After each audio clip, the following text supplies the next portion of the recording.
Esta é a história do dia da Rádio Observador. O meu voo vai ser cancelado? Temos o voo cancelado, íamos para o Funchal, o voo das 18h50, mas acima de tudo estamos aqui numa fila enorme e não sabemos se estamos na fila certa. Acreditamos que sim. Isto é uma vergonha. Ouvi turistas, pessoas a dizer que nunca mais viriam a Portugal. Desespero, incerteza, cansaço acumulado por horas de espera sem fim e sem se saber bem o que se espera. Sentimentos aqui captados pela CNN Portugal.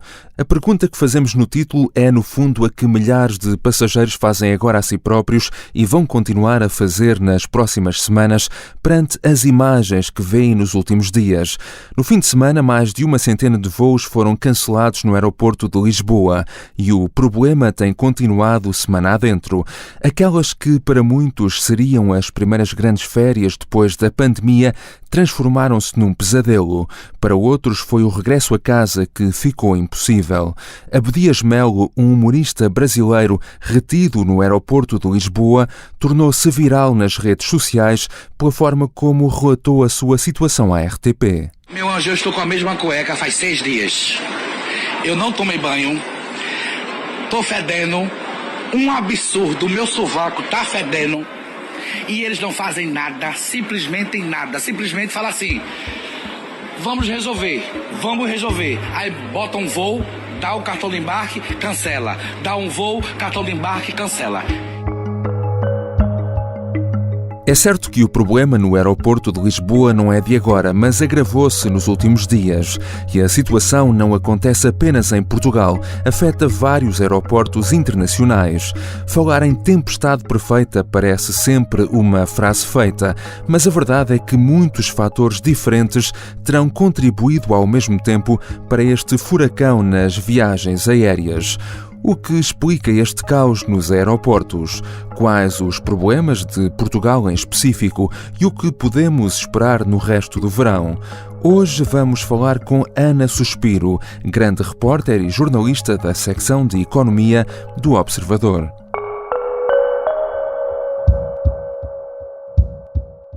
Bem-vinda, Ana. Obrigada, João. Temos visto diariamente as cenas de caos absoluto nos aeroportos. Como é que chegamos a este ponto? Por uma combinação de fatores que está cada vez a ganhar mais força. Nós temos a falta de mão de obra, não é? Há falta de trabalhadores em todas as atividades aeroportuárias, inclusive é na parte do controle dos passaportes. Por outro lado, há um aumento de procura, ou seja, as pessoas estão a viajar mais, as companhias estão a reforçar a oferta no verão. E também, ao mesmo tempo, temos greves setoriais em algumas empresas, em alguns aeroportos na Europa, e temos ainda um efeito residual do Covid-19, não no sentido de restrições, mas no sentido em que há pessoas que faltam às escalas, seja para realizar voos, seja pilotos, pessoas que faltam às escalas porque têm que estar em isolamento porque estão infectadas com Covid-19. E é extremamente difícil para uma companhia estar a fazer este planeamento e a cautelar este planeamento. Portanto, tens aqui um conjunto de fatores que estão, de facto, a fazer com que a situação nos aeroportos esteja cada vez mais difícil, porque depois tens o efeito, aquilo que eles chamam de efeito bola de neve. O que é que acontece? Quando há um conjunto de voos que são cancelados, tu tens que resolver os problemas das pessoas que iam nesses voos ou que vinham nesses voos. Tens que as encaminhar para outros voos. E isso afeta toda a operação nos próximas horas, dias, e enquanto não se consegue recuperar essa situação, tudo isto ainda se torna mais complicado de gerir. É um processo em cadeia, não é? Consequências em cadeia. Exato. Tu falaste aí na questão da falta de mão de obra e um dos grandes problemas está no chamado handling, não é? Que diz respeito aos serviços em terra, nomeadamente o tratamento de bagagens, mas também na segurança. A questão é que centenas de pessoas foram despedidas durante a pandemia porque naquela altura não eram necessárias. Por que é que é tão difícil agora contratar estas pessoas de volta? Nós estamos a falar de duas atividades, em particular o handling, onde há grandes oscilações de mão de obra. Ou seja, tu tens sempre um conjunto de trabalhadores que trabalham com contratos a termo para reforçar o serviço quando há mais voos. E no negócio da aviação comercial tu tens o inverno e o verão. E no verão pode haver, eu vou dizer isto é capaz de ser excessivo, não é até o dobro, mas pode haver até mais 1/3 do número de voos que existe no inverno, e tu tens que contratar pessoas especificamente para aquele período para responder a essa procura. Portanto, quando tivemos a pandemia e quando o setor parou, estes trabalhadores estavam na linha da frente dos despedimentos. Porquê? Porque não eram efetivos. Tinham contratos a termo, não é? Que não foram renovados e, portanto, foi mais fácil despedir estes trabalhadores, digamos assim, temporários. Houve também trabalhadores com contratos definitivos que foram, enfim, que foram dispensados com o pagamento de indemnizações e, portanto, isso aconteceu e fez com que a capacidade de resposta nos aeroportos se reduzisse muito. O que aconteceu é que as empresas pensavam que iriam conseguir recontratar estas pessoas, só que a retoma veio muito depressa. E o que nós estamos a verificar é que, enquanto se esperava que demorássemos ainda 1 ou 2 anos a voltar àquilo que se chama o pré-pandemia 2019, nós neste verão já estamos com um nível de oferta a algumas companhias e a alguns aeroportos que está relativamente próximo, para aí a 90%, 80% daquilo que era 2019. E não se conseguiu contratar todas as pessoas que seriam necessárias para responder a esse pico de procura muito elevado. Mas também por não ser apelativo, por não oferecerem condições e remunerações. Há uma questão de falta de tempo, não é? Porque não é possível tu contratares, as pessoas têm que ter formação, nem que seja básica, têm que ter algum. E depois, quando eles começaram a tentar, os operadores, começaram a tentar chamar de volta as pessoas que se tinham ido embora, essas pessoas já estavam noutros empregos, não necessariamente mais bem pagos. Nós fizemos um trabalho aqui há umas semanas em que contámos alguns exemplos. Muitas dessas pessoas que não são especialmente qualificadas foram para o setor da distribuição, não é? Até podem ganhar menos, mas têm uma vida muito mais descansada, não têm aqueles chamados turnos malucos, não têm que se levantar às 5 da manhã, e têm um horário mais regular e não lhes apetece voltar e de alguma forma se calhar também têm receio que o emprego na aviação volte a cair, portanto não seja de facto tão seguro como se pensou que era no passado. We had some issues on absenteeism because of COVID and because also some challenges during the summer, so we are trying to address that. But we have been recruited more than 300 cabin crews, that's for sure. A presidente executiva da TAP garante que a empresa tem estado a recrutar pessoal para fazer face aos constrangimentos. A maior parte dos cancelamentos no aeroporto de Lisboa diz respeito a voos da transportadora aérea portuguesa.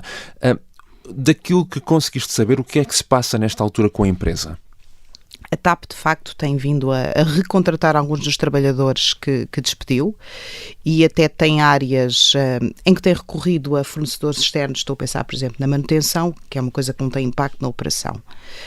O grande problema da TAP neste momento ela é a principal operadora aeroportuária no aeroporto de Lisboa e quando há um problema no aeroporto de Lisboa, a TAP é sempre a empresa mais afetada. Pronto. E como tal, não é surpreendente que apareça na lista, portanto, o número de voos da TAP que foram cancelados ser superior aos de outras empresas. Nós verificamos também que rotas para as quais a TAP tem uma boa oferta, tem vários voos, foram mais afetadas do que outras. Eu estou a pensar, por exemplo, a nível dos aeroportos europeus. Há grandes aeroportos no centro da Europa, nomeadamente na Holanda, na Dinamarca, mas também na Alemanha, e depois há os aeroportos ingleses, e nós não nos podemos esquecer que os ingleses são os turistas que mais vêm para Portugal, e são estes aeroportos que estão a sentir mais problemas, e também o cancelamento de voos nestes aeroportos acaba por afetar a TAP também. E esse tem sido um problema que está na origem, não está na origem, mas tem vindo a agravar a situação. E depois tiveste, na sexta-feira, um episódio relativamente raro, que foi um jato privado que ficou imobilizado no aeroporto, na pista, na única pista do aeroporto de Lisboa, durante 2 horas. Eu não sei quantos voos foram cancelados, porque essa informação não existe, mas foram certamente muitas dezenas, e muitos deles da TAP. E o que aconteceu foi que o efeito bola de neve começou a verificar-se no sábado, tiveste 60 e tal voos cancelados, uma parte era por causa do impacto e do efeito de arrastamento que teve essa paragem na sexta-feira à tarde, que é uma hora de muita procura na aviação comercial, e depois tiveste no domingo também dezenas de voos cancelados, e pronto, na segunda-feira a coisa começou a melhorar do ponto de vista daquilo que foi a gestão interna da gestão de voos feita pelas empresas que estão a operar em Lisboa, mas começaste a receber os problemas dos outros aeroportos da Europa, com cancelamentos por parte de muitas companhias aéreas. À parte desse problema, enfim, conjuntural da sexta-feira, a questão é que, quando falamos do caso de Lisboa, há também problemas estruturais, não é? Que são crónicos e que, a juntar a tudo, contribuem também para esta situação. Exato, existem problemas estruturais que todos nós conhecemos, que são as limitações de capacidade do aeroporto, as dificuldades de circulação, a forma como todo o fluxo de transporte de pessoas do avião para a GAR, da GAR para o avião, aquelas voltas de autocarro que nós damos ali, não sei quantas voltas à pista, parece que entramos na segunda circular, nada disso faz sentido, não é? O que faria sentido era irmos diretamente para uma manga, e quanto mais tempo um avião demora a descarregar, entre aspas, as pessoas e a bagagem, mais tempo fica imobilizado na pista e menos disponibilidade há para outros aviões poderem operar. E esse é de facto um problema estrutural que tem vindo a sofrer algumas alterações. Havia um projeto de reforço da capacidade na Portela que ficou parado durante a pandemia porque estava associado ao desenvolvimento do aeroporto do Montijo, que foi suspenso. E depois tens aqui este problema específico que tem a ver com a extinção dos serviços estrangeiros e fronteiras, que é uma coisa, obviamente, que as pessoas que fazem parte deste organismo contestam, e há greves e também há uma espécie de greve de zelo. Pode haver, dizem que há casos em que existe, e que faz com que tu tenhas visto em junho aquelas filas enormes nos controlos de passaporte em Lisboa. Para conseguir sair de Bruxelas foi um pouco complicada, porque Bruxelas estava impossível de sair. 2 da manhã o autocarro para vir para Paris, para vir de avião de Paris para Lisboa, com todos os custos que tivemos de suportar com isso. Já fizeste algumas referências a isso, mas é importante de facto também percebermos que o problema que estamos agora a ver não é de facto exclusivamente português. Qual é neste momento a situação a nível internacional? Aquelas imagens que nós estamos a ver no aeroporto de Lisboa estão-se a repetir um bocadinho por toda a Europa e também nos Estados Unidos. Focando-nos mais na Europa, de facto, há os aeroportos mais centrais que estão a sofrer mais e que inclusive já reduziram a oferta. Tu tens o aeroporto de Amsterdão e os aeroportos de Londres que já avisaram as companhias aéreas: nós não vamos continuar com este nível de oferta, vocês revejam os vossos planos e reduzam os vossos voos porque não conseguimos responder. E depois tu tens as companhias aéreas também, elas a anunciarem a supressão e a cancelamentos na ordem das centenas de voos, o que, por sua vez, vem agravar ainda mais a situação, porque as pessoas tinham estes voos planeados e se estes cancelamentos são feitos muito em cima da hora, tu tens que arranjar uma solução para aquelas pessoas poderem viajar, ou então tens que as indenizar. Mas o que é que aconteceu? As companhias aéreas foram surpreendidas com o ritmo de aumento da procura no pós-pandemia? Esperava-se que fosse mais lento esse crescimento, não? É difícil responder essa pergunta agora. Eu olhando para aquilo que se tem visto, eu acho que as companhias aéreas fizeram um bocadinho o seu planeamento de forma... Olharam para si, olharam para os seus recursos, reajustaram a oferta ou ajustaram a oferta àquilo que poderiam oferecer e ao interesse que tinham por parte dos operadores turísticos e por parte dos passageiros, e se calhar não pensaram ou não viram com as gestoras aeroportuárias se havia capacidade para absorver o aumento da oferta de todas as companhias aéreas na mesma altura. E eu aí acho que há de facto falha dos gestores dos aeroportos. Aliás, eles estão a tentar corrigir isso rapidamente, reduzindo a oferta no verão, que é a altura, enfim, pior para todas as pessoas, em que havia já uma expectativa muito grande do setor do turismo de recuperação. E não nos podemos esquecer, até tendo como exemplo a TAP, que a aviação atravessou uma crise brutal nos últimos 2 anos, teve ajudas públicas, teve prejuízos, teve ameaças de falência, e eles estavam a contar com este verão para poder recuperar a receita. Portanto, é muito difícil para as empresas não irem atrás da onda e não tentarem capitalizar essa vontade tão grande que as pessoas têm de viajar. É complicado para elas, mas neste momento já estão a perceber que se calhar é preferível reduzirem a oferta e não terem uma situação que também não é boa para a imagem das empresas, não é? A questão é que estamos agora ainda no início de julho, temos todo um verão ainda pela frente e as pessoas que têm férias marcadas e veem estas imagens, naturalmente estarão apreensivas. O que é que podem esperar as pessoas que têm voos marcados para este verão, julho, agosto, setembro? Para já temos aqui o aviso da Presidente Executiva da TAP, que ontem veio dizer, numa carta aos clientes, que depois foi difundida, veio pedir desculpas, veio avisar que o fim de semana não foi fácil para a TAP e veio sobretudo dizer que as coisas, antes de melhorarem, até podem piorar. Porquê? Porque estamos a aproximar-nos das semanas de maior procura nos aeroportos, não é? E, portanto, há esse aviso por parte da Presidente da TAP. A TAP não foi uma das companhias que até agora não anunciou nenhuma redução de oferta, precisamente porque tem até metas negociadas com a Comissão Europeia para cumprir em termos de recuperação da atividade, se calhar também não tem muita margem para fazer isso. Mas só nestes últimos dias eu estive aqui a fazer um levantamento, tu tiveste Lufthansa, SNS Brussels, tiveste agora hoje a British Airways e a EasyJet. Estas empresas estão a cancelar centenas de voos. Portanto, estes cancelamentos às centenas vão ter impacto nas viagens que estavam programadas para este verão. E o que é que as pessoas podem fazer? As pessoas o que podem fazer é tentar informar-se o mais possível, sobretudo não esperarem demasiado perto da data para perceber se o seu voo pode ou não ser cancelado.